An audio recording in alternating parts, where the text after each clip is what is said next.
डकैती मुज़ाहमत पर टीचर के कत्ल के वाक़े में पेशरफ्त सामने आई है।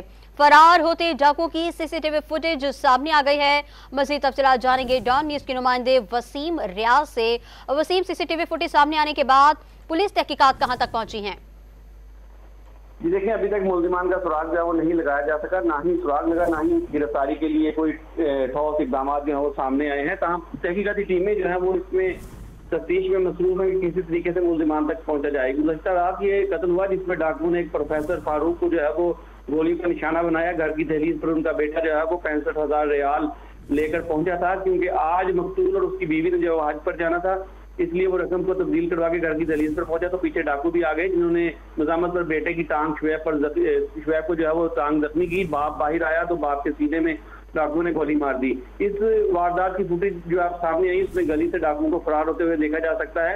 ये फुटेज पुलिस ने जो है वो हासिल कर ली। उसके अलावा बहुत सी फुटेजेस आसपास के कैमरों से जो है वो ली गई है, ताकि इन डाकुओं की शनाख्त को यकीनी बनाया जा सके और जल्द से जल्द गिरफ्तार किया जा सके। क्योंकि गुज़श्ता रात डीआईजी ऑपरेशन फैसल कामरान ने भी जैब कुआ का अस्पताल का विजिट किया था और एसपी इकबाल को ये हिदायत जारी की थी कि जल्द से जल्द मुल्जिमान की गिरफ्तारी को यकीनी बनाया जाए।